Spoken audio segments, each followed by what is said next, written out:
Nous fermons ce point de l'ordre du jour et nous continuons avec le point 7, règlement délégué de la Commission modifiant le règlement délégué 2023-2089 en ce qui concerne l'étiquetage de l'origine des fruits et légumes originaires du territoire non autonome du Sahara occidental. L'Union européenne a signé avec le Maroc les accords dans le domaine de la pêche et de l'agriculture en 2019 qui incluent des produits du Sahara occidental. Le 4 octobre dernier, la Cour de justice de l'Union européenne a statué que la Commission européenne a violé le droit à l'autodétermination du peuple du Sahara occidental en signant des accords commerciaux avec le Maroc. Étant donné les implications pour les importations de l'Union européenne et la transparence pour les consommateurs, nous avons aujourd'hui invité la Commission à clarifier le contenu de cet acte délégué et dans quelle mesure il peut répondre aux conclusions des arrêts de la Cour européenne de justice. Madame Brigitte Misson, vous avez la parole pour 8 minutes. Ensuite, les coordinateurs pourront intervenir, ainsi que quelqu'un de la rapporteur INTA pour le Maghreb, Lynn Boylan, aura la possibilité de prendre la parole pendant 2 minutes. Madame la directrice, vous avez la parole.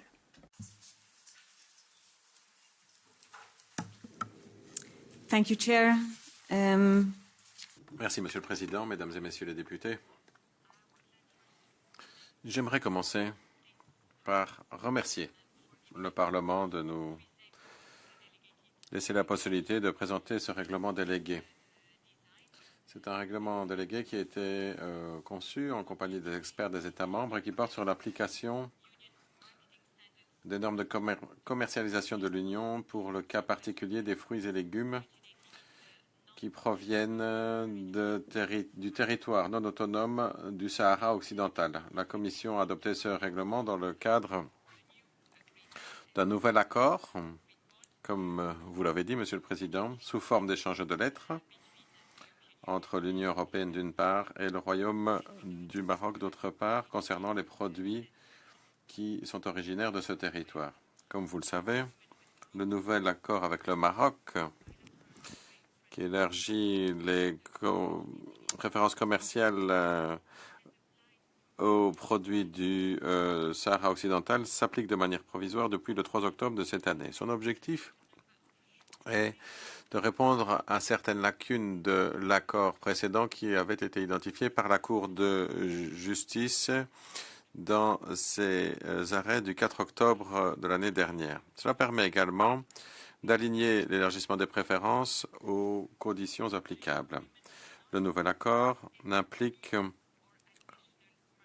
aucune concession supplémentaire pour l'accès au marché. Le nouvel accord reprend des solutions négociées concernant l'étiquetage de l'origine des fruits et légumes originaires du Sahara occidental et qui nécessite l'adaptation de la législation marocaine et européenne. Permettez-moi de me concentrer sur les aspects du nouvel accord qui sont pertinents pour le règlement délégué dont nous allons parler.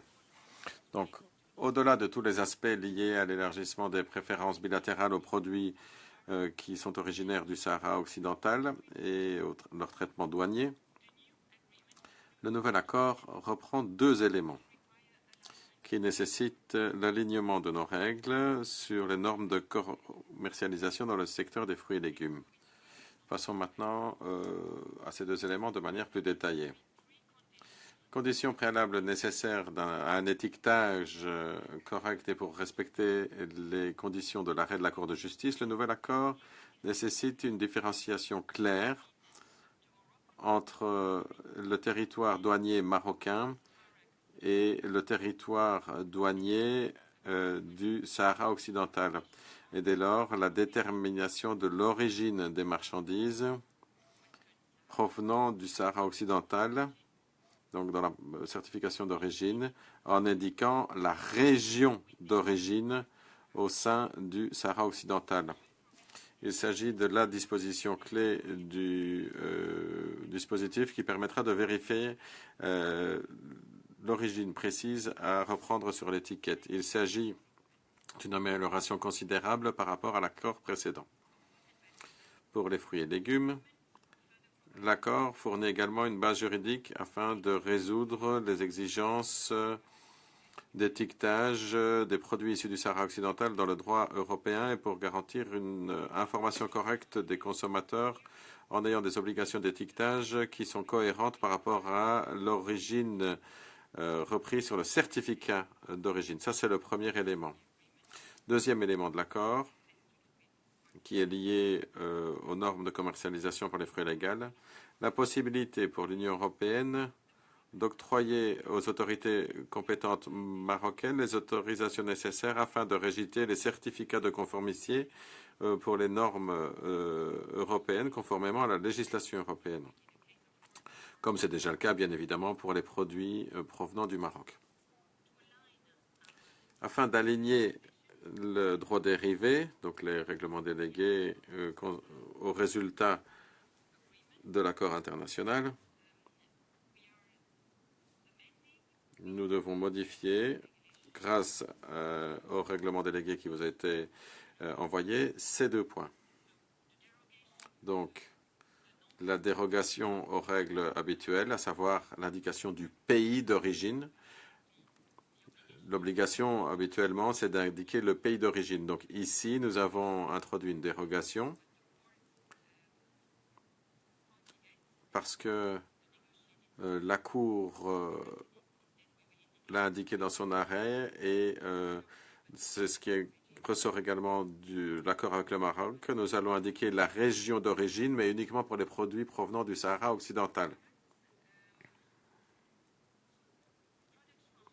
Donc les produits provenant du Maroc reprendront pays d'origine Maroc et les produits issus du Sahara occidental reprendront l'indication de la région, c'est-à-dire soit Dakhla Oued El Dahab ou Layoun Sakia El Amra. Will be the origin labeling for. Il sera donc repris ces deux régions sur l'étiquetage des produits issus du Sahara occidental. Et seuls les fruits et légumes qui proviennent de ces deux régions seront étiquetés en reprenant le nom des régions. Deuxième élément, là c'est l'autorisation des contrôles de conformité. Là, le règlement délégué reprend la possibilité d'octroyer au Maroc l'autorisation de réaliser les contrôles de conformité pour les produits qui sont originaires du territoire du Sahara occidental. Les autorités peuvent réaliser ces contrôles de conformité pour le moment en ce qui concerne les fruits et légumes en provenance du Maroc.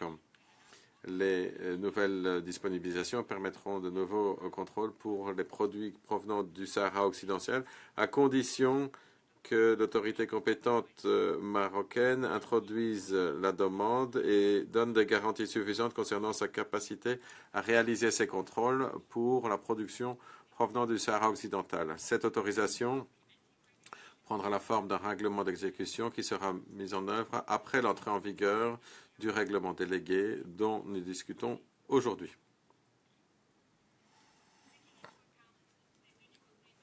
Tenant compte du fait que le nouveau règlement est d'application depuis le 3 octobre, le règlement délégué modificatif qui entrera en vigueur à compter de sa publication et suite à votre contrôle, s'il n'y a pas d'objection, bien évidemment, eh bien, il s'appliquera de manière rétroactive à partir de la date d'entrée en vigueur du nouveau traité, donc le 4 octobre. Il s'agit de la date d'application provisoire du nouvel accord. À cette fin, la Commission a publié le 3 octobre une notice à tous les opérateurs pour les informer de l'adoption à venir du règlement modificatif, les informer de ses conséquences en matière d'étiquetage des fruits et légumes provenant du Sahara occidental et les informant de l'application rétroactive à compter du 4 octobre. Il était très important de s'assurer que les opérateurs étaient au courant de ce qui les attendait et qu'ils soient informés de l'application provisoire. Afin de garantir la certitude juridique pour les produits qui pourraient potentiellement être importés légalement dans l'Union européenne avec l'indication Sahara occidental en tant que pays d'origine, donc avant l'entrée en vigueur du règlement modificatif, une disposition transitoire permettra la commercialisation de ces produits sur le sol de l'Union européenne jusqu'à épuisement des stocks. En fait, le règlement modificatif n'est rien d'autre que la conséquence juridique nécessaire du nouvel accord sous forme d'échange de lettres avec le Maroc. Depuis le début de l'application provisoire de l'accord, les réactions obtenues des États membres jusqu'à présent sont positives. Ça, c'est quelque chose que nous pouvons d'ores et déjà vous dire.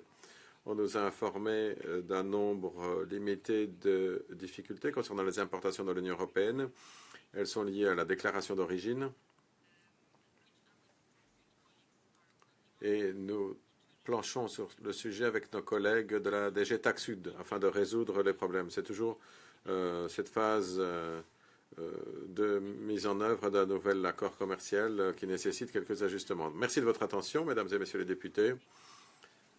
À des fins de certitude juridique pour les opérateurs et afin d'éviter toute perturbation de flux commerciaux habituels, j'espère que vous pourrez fournir une non-objection dans le cadre de la période de contrôle et nous restons bien évidemment à votre disposition pour poursuivre la discussion et pour répondre à toutes questions que vous pourriez vous poser. Merci beaucoup. Merci Madame la Directrice. Maintenant les coordonnateurs de la part des groupes politiques. Monsieur Dorfmann, PPE, 2 minutes. Mich wundert eigentlich, mit welcher Unverschämtheit. Alors, quand je vois comment la Commission européenne se comporte et ne respecte pas des décisions de la Cour de justice, déjà par rapport à la négociation de nouveaux accords de commerce, dans l'arrêt qui a été cité, il est dit qu'il n'y a pas d'engagement explicite concernant le Sahara occidental qui est nécessaire lorsque on se rend compte qu'il y a un avantage qui découle du marché. On parle d'une espèce d'accord tacite. Et il est dit que l'avantage qui existe découle du fait que l'Union européenne peut mettre sur ce territoire du Sahara occidental une installation liée à l'eau qui permet de produire notamment des tomates, des melons qui peuvent ensuite être exportés vers l'Union européenne. Et il faut pouvoir étudier ce genre de questions. Moi, j'ai une question tout à fait précise à poser et je voudrais que la représentante de la Commission réponde clairement par un oui ou par un non. Alors, je cite l'extrait de l'arrêt 399-22 concernant l'affaire qui nous occupe. Il est dit en substance que dans les procédures, les produits doivent porter sur étiquette le fait qu'ils viennent du Sahara occidental et que donc les produits viennent de cette région pour la question des tomates et des melons.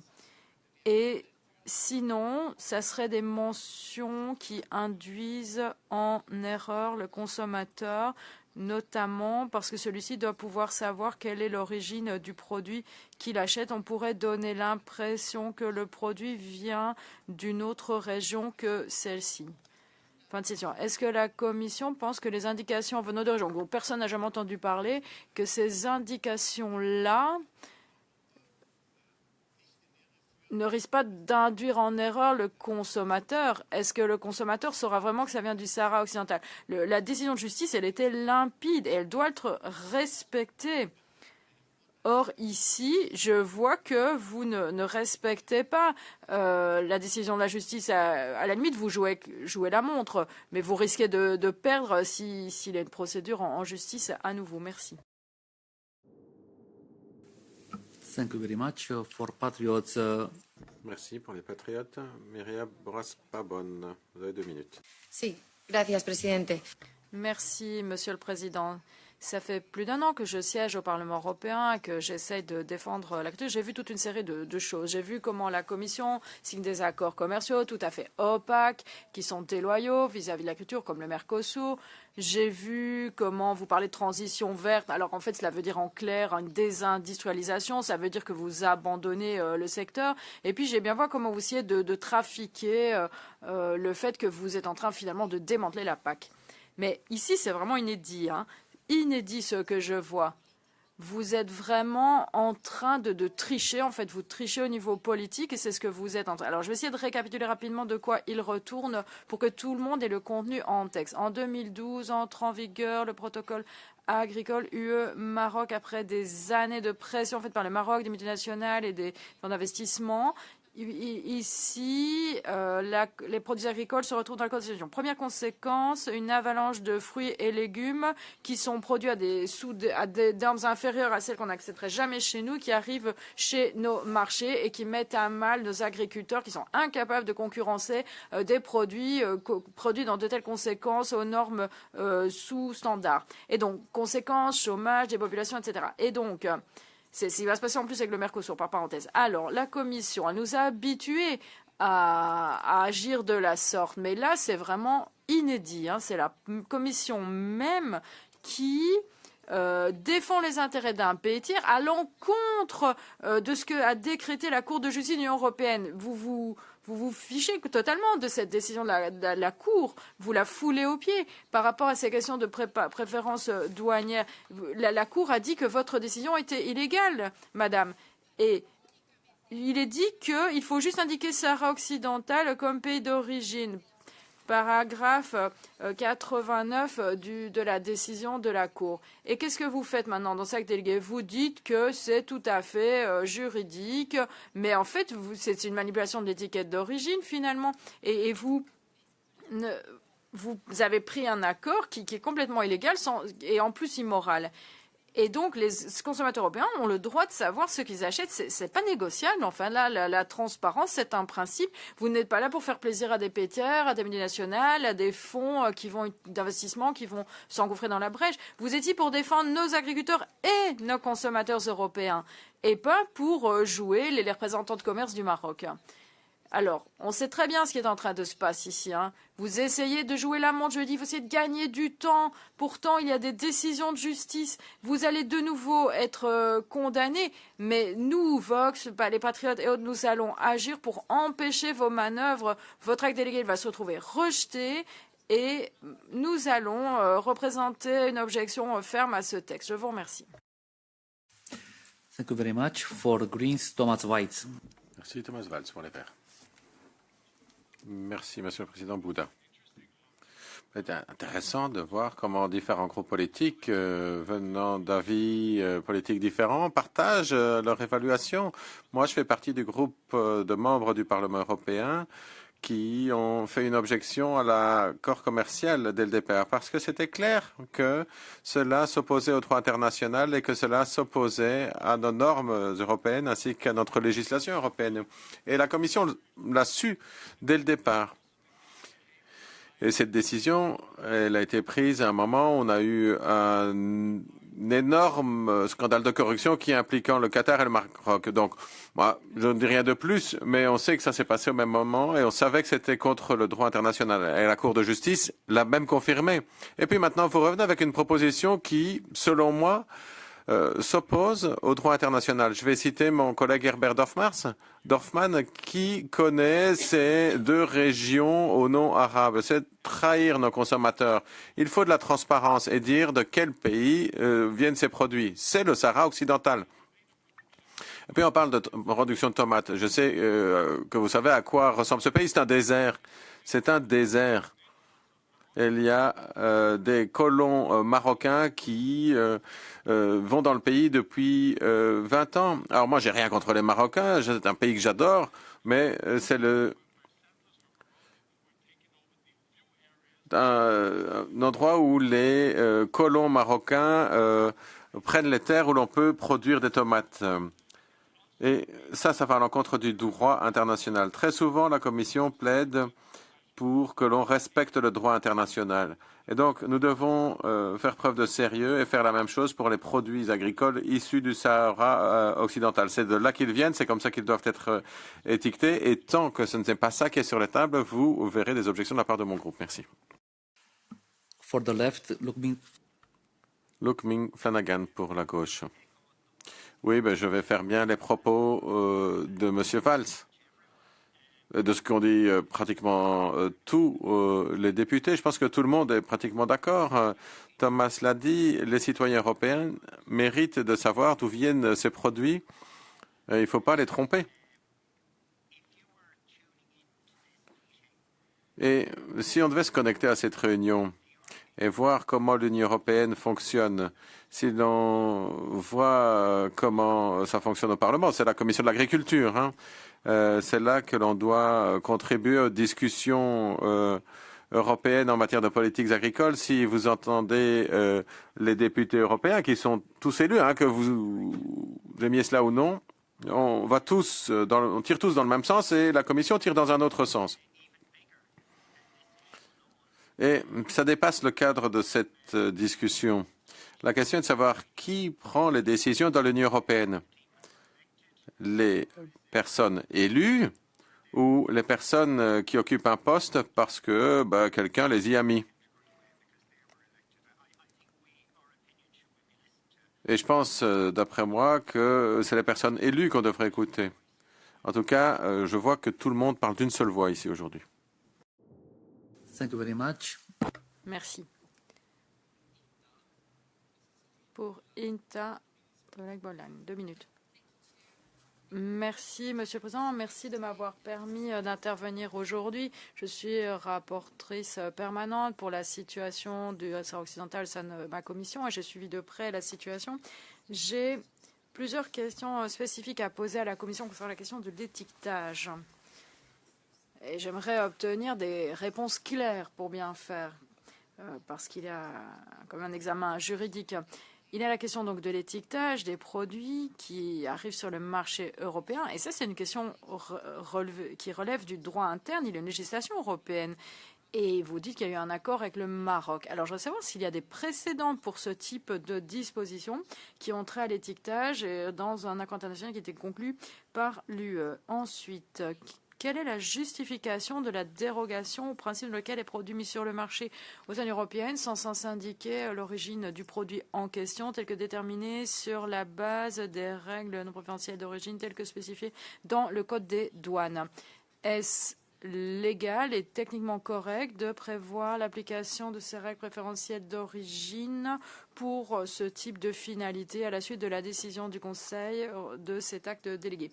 Et j'aimerais que vous nous expliquiez comment toute cette constellation juridique pourrait être conforme à la décision de la Cour de justice qui très clairement explique, comme d'autres collègues l'ont dit, que la mention de Sahara occidental soit indiquée et que la mention des entités d'origine ne doit pas induire en erreur le consommateur, surtout qu'il existe d'autres régions dans d'autres pays qui ont des noms du même style. Donc, il faut justement que la mention du pays d'origine soit claire dans le chef du consommateur. Et puis, enfin, comment est-il possible, dans le cadre d'équilibre interinstitutionnel de coopération sincère entre institutions, d'avoir un acte délégué approuvé qui change la législation communautaire pour mettre en œuvre un accord à propos duquel le PE n'a pas encore eu son mot à dire, n'a pas encore donné son accord. Alors, je m'adresse aux collègues de la Commission d'agriculture. Nous devons défendre les agriculteurs de l'UE.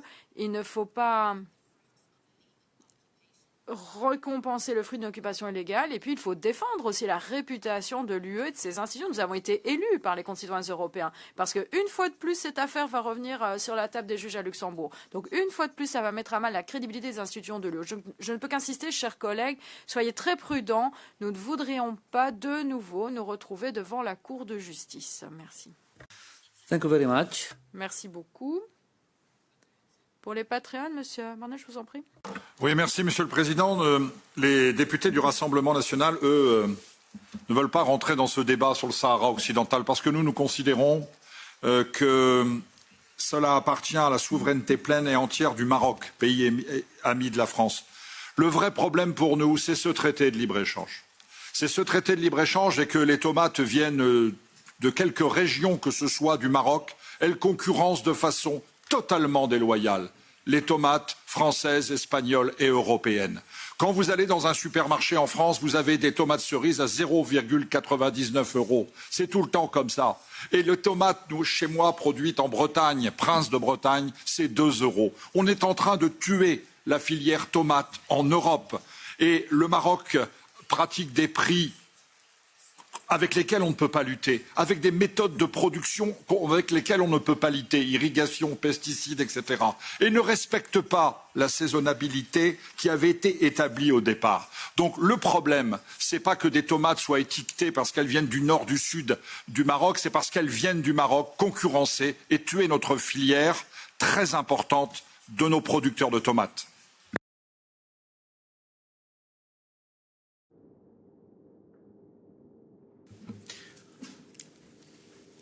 doamna director. Madame la directrice, ce débat est très important et ça pose énormément de problèmes, y compris juridiques. Et je pense que quelque part, il y a peut-être un déficit d'information, un brouillage dans l'information qui s'est produit. J'espère que je n'ai pas tort. Quelque part, la Commission se situe en porte-à-faux par rapport à la décision de la Cour de justice.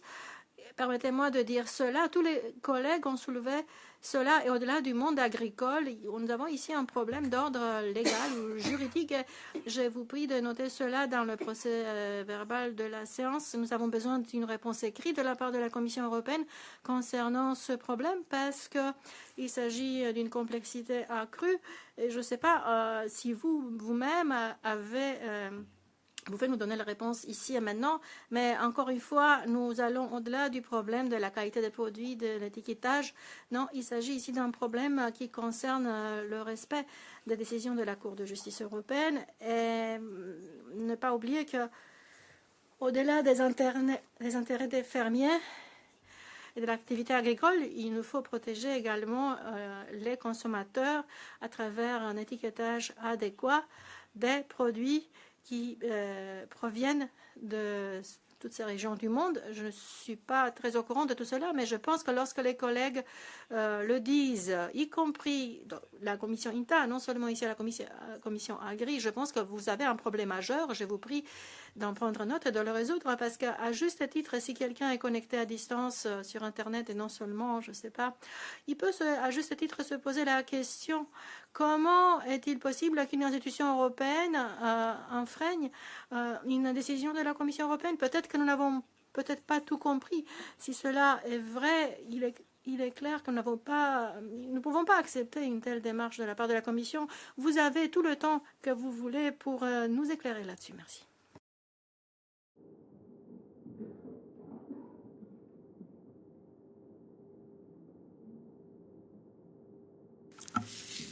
Thank you, Chair. Merci, Monsieur le Président. Bien entendu, la Commission européenne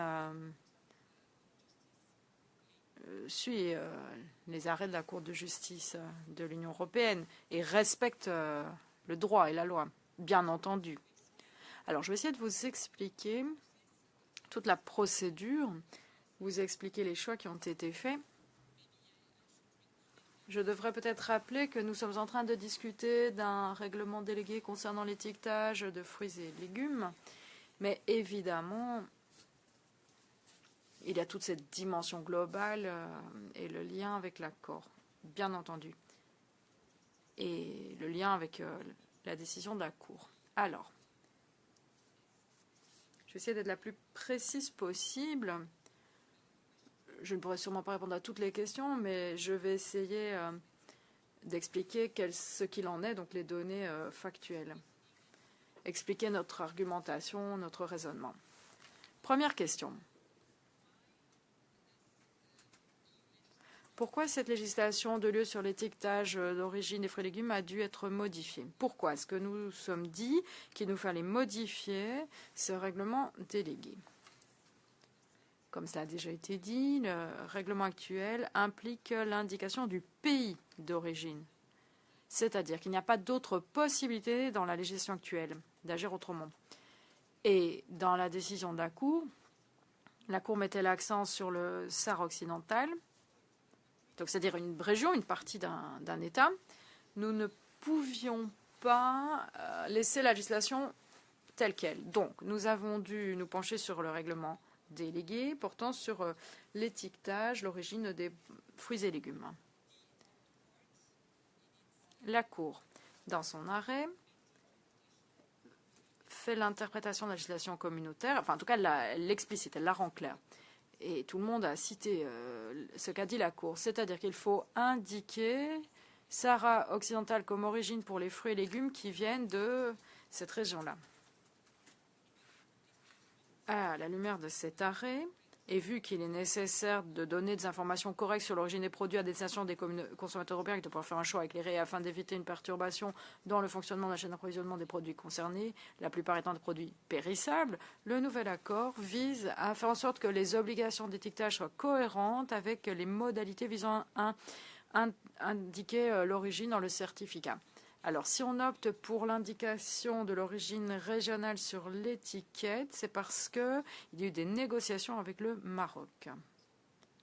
Intervention hors micro, malheureusement qu'on n'entend pas en cabine.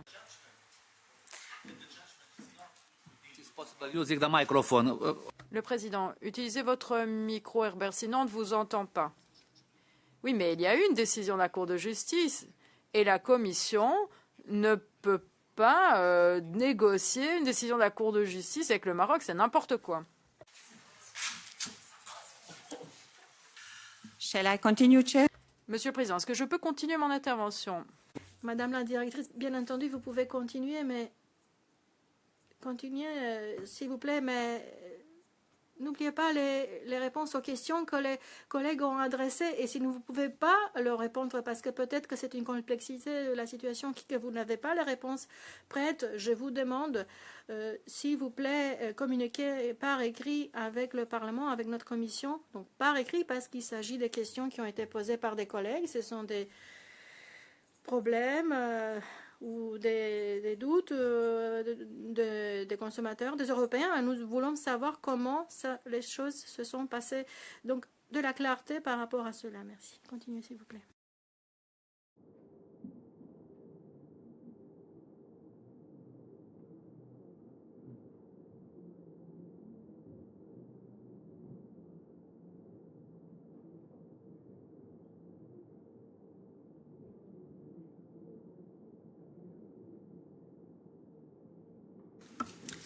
Okay, Chair. Bien, Monsieur le Président, j'ai bien noté le fait que vous insistiez pour que la Commission vous envoie une réponse écrite. J'entends bien. Nous avons pris bonne note de toutes les questions qui ont été posées, mais évidemment. Ce que je voulais vous dire, c'est que il n'y a pas de cas où la Commission propose un règlement qui ne respecterait pas un arrêt de la Cour de justice de l'Union européenne. Mais évidemment, lorsque l'on essaie de voir comment on peut rédiger une réponse écrite, nous aurons bien sûr l'occasion de revenir sur les différents points que vous avez soulevés.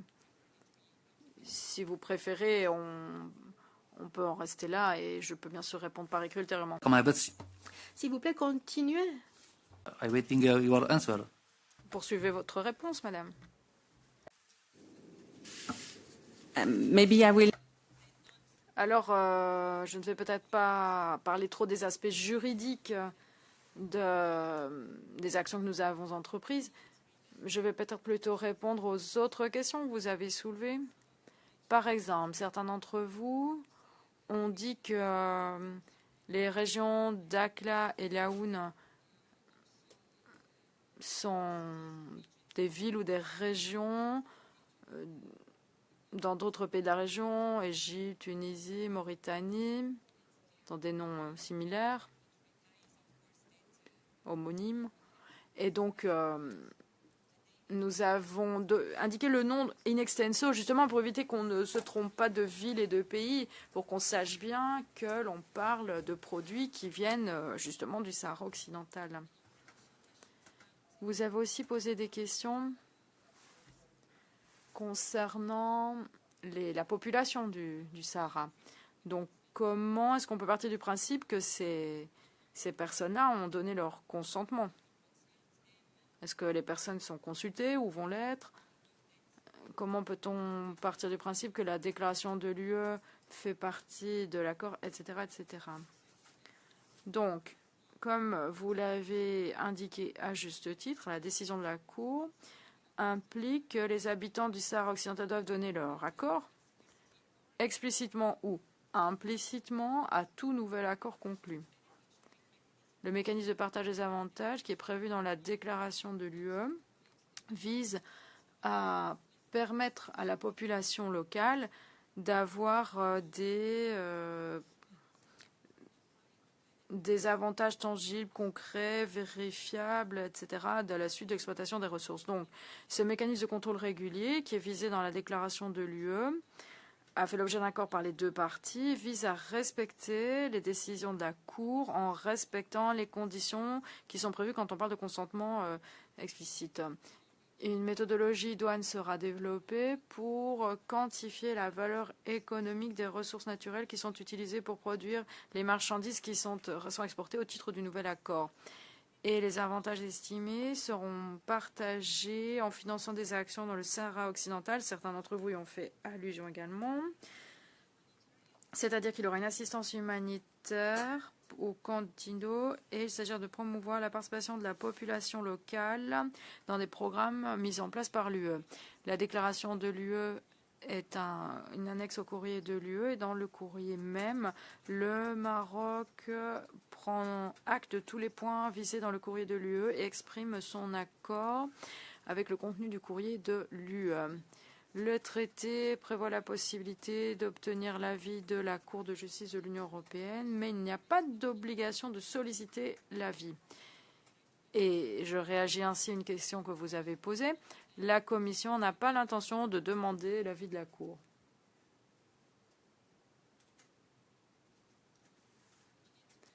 Alors, que puis-je dire encore? Ah oui, la suite des opérations, parce que vous avez posé des questions concernant la manière dont tout ça va s'articuler. Donc, le fait d'avoir une discussion sur un acte délégué concernant les fruits et légumes et leur étiquetage, alors que la partie principale n'a pas encore été réglée, puisqu'il n'y a pas encore eu l'avis conforme du PE. Donc, la suite.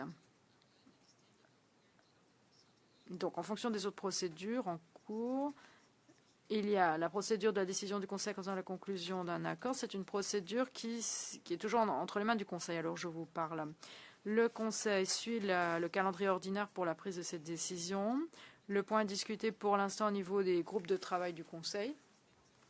Le dossier devrait passer au Coreper avant l'adoption de la décision par le Conseil concernant la conclusion de l'accord.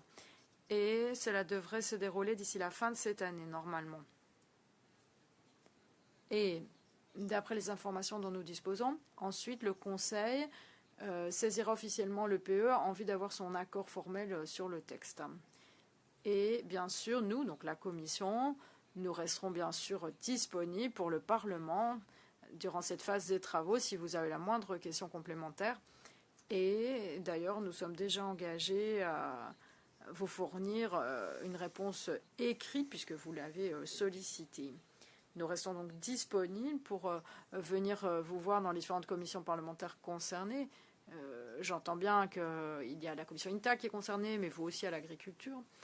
Et puis, bien entendu, après coup, nous serons disponibles aussi pour poursuivre les discussions. Alors, je vais peut-être en rester là, Monsieur le Président. Et encore une fois, je le répète, la Commission est persuadée que nous avons trouvé une solution qui tienne vraiment la route sur le plan juridique pour ce texte délégué, un texte qui nous permet de respecter nos obligations internationales ainsi que les décisions de la Cour de justice de l'Union européenne. Merci.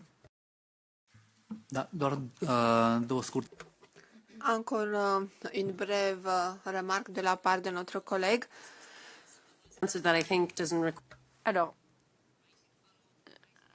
je n'insiste pas forcément sur une réponse par écrit, simplement pour dire qu'ici, on crée un précédent. C'est inédit, ce genre de situation. Jamais un cadre juridique n'avait été créé au niveau de l'étiquetage dans un accord international. Justement, parce nous voudrions éviter cet étiquetage cette mention du Sahara occidental. Herbert? Alors, plusieurs groupes politiques ont annoncé aujourd'hui qu'ils allaient mettre une objection face à ce texte délégué, qu'ils allaient en parler en plénière la semaine prochaine. Je précise que mon propre groupe le fera. Il y aura le vote le mercredi. Et donc, il serait positif que la réponse écrite annoncée par la Commission à nos différentes questions puisse être soumise au Parlement pour bien faire d'ici mardi prochain. Une réponse de la Commission? Thank you. Merci. Alors, je ne peux pas dire s'il s'agit d'un précédent en tant que tel, concernant cette question de l'étiquetage.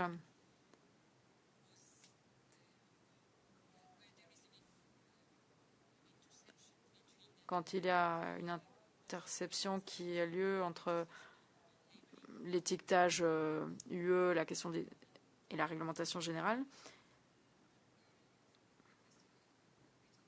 Donc vous avez demandé une réponse écrite concernant les aspects plus juridiques. Nous allons faire notre maximum. Nous vous recontacterons de toute façon. Évidemment, je ne peux pas prendre d'engagement maintenant. Je ne sais pas exactement pour quand nous pourrions vous envoyer notre réponse écrite. Madame la directrice, nous avons toute la compréhension, mais il est important à ce que vous envoyez la demande du Parlement, la requête d'avoir cette réponse en écrit. La réunion d'aujourd'hui était peut-être un peu plus passionnante, un peu plus émotive que d'habitude, mais vous devez absolument comprendre que tous les députés sont souvent présents dans leur pays, dans leur circonscription. Ils parlent avec les agriculteurs et ils sont inquiets à cause du financement de l'accord Mercosur.